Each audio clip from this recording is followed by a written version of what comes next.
I-review natin ang 2024 Suki Daybook. So, available dito sa tatlong kulay ngayon. So, mayroong green, pink, at blue.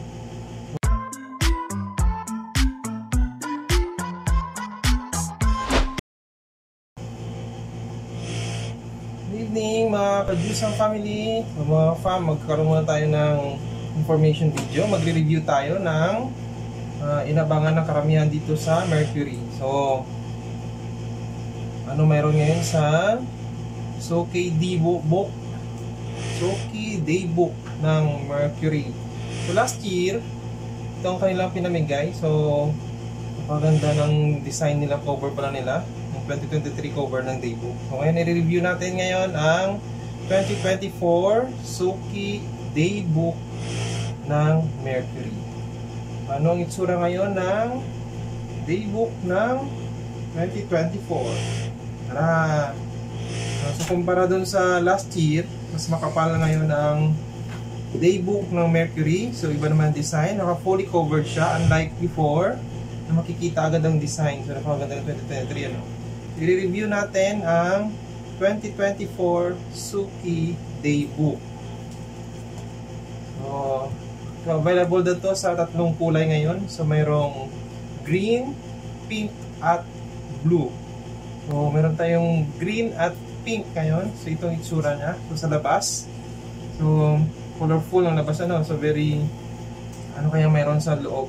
Like ng 2023 kita-kita agad. Ito yung front cover niya ng Suki Daybook 2024 at ito naman ang kanyang back cover. So kitang logo na Mercury Drug at Suki Daybook. So ano ngayon ang itsura sa loob ng Suki Daybook 2024? So bubukas tayo ng isa. So ito yung kulay pink. So pang kay Mami. So ganito rin yung harap. Yun. So bubuksan natin. Wow!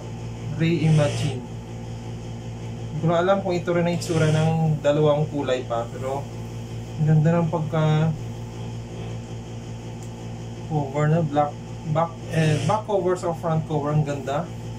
O parang sinadya talaga no. Mararamdaman mo ngayon yung paintings, embroidered ba tawag doon? So reimagine. So ano ang makikita sa loob? Kapal na. So maganda rin ang pages. So Suki Daybook 2024 ng Mercury. Yan. So hindi rin mawala to. So lahat ng daybook natin mayroong mga personal information. Tapos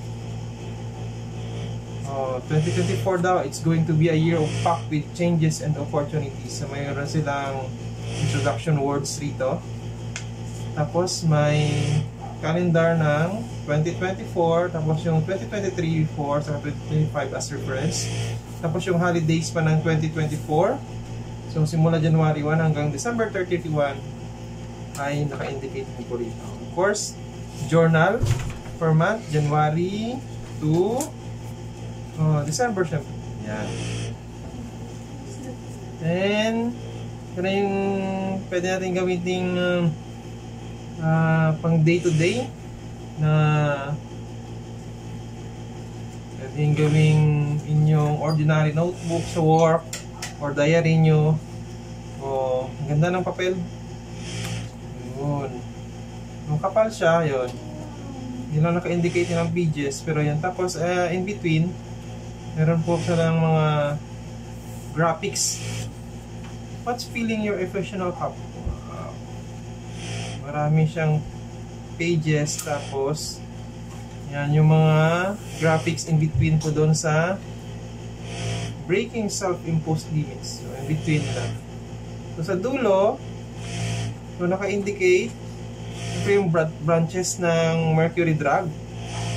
So, naka-indicate po rito lahat. Yung mga 24 hours na branches ng Mercury Drug from Metro Manila down to Luzon, yan, Visayas at Mindanao. So, meron rin sa Visayas at nasa Mindanao. Tapos sa dulo, yung references, syempre, yung pinagalagay nila doon ng mga graphics sa loob kanina. Yung reference. At mayroon silang, nakala ko nakaraan yung mga discount cards, coupon, pero wala yun ng mga nakaraan eh. Pero stickers ang nilagay nila rito. So, makaiba-iba po to kada color code. So, dahil ito ay pink. So, girl na girl ang dating. So, ang ganda siya pwedeng gamitin. Okay, so ito po yung Soke Daybook 2023, 2024 pala. So at least, meron na kayong ka-idea kung worth ba kumuha nito. So how much? Ito ay 40 Suki points. So if you have 40 Suki points, makukuha mo na siya ng free. So makakuha tayo ng 2, isang green saka isang pink. So makakuha natin, so nasa 80 ang ating Suki points, no? So maganda ng pagka paint ba to? Hindi, parang hindi pagka-draw. Ang ganda kasi mararamdaman mo ang texture. So, ibig sabihin para siyang kinorb for wings, no? Yan ang ginawa. So, as comparison, last year, ito po. Last year, Better Tomorrow. Ngayon, Reimagine. Diba? So, ang ganda rin ng pagkagawa nito last year ng Daybook 2023. So, kung meron po kayong 2023, then the 2024, kayo na po mag-decide, mag-comment kung makakuha kayo kung anong mas better po rito. Pero, is it worth para kumuha ng 2024 Suki Daybook? It's up to you. Para mag-check nito ang napakabagong Suki Daybook ng Mercury. Okay? So, until this video na lang, don't forget to like, subscribe, and share ng Kadusam Family Channel para po sa more information videos na aming i-share sa inyong lahat. Bye!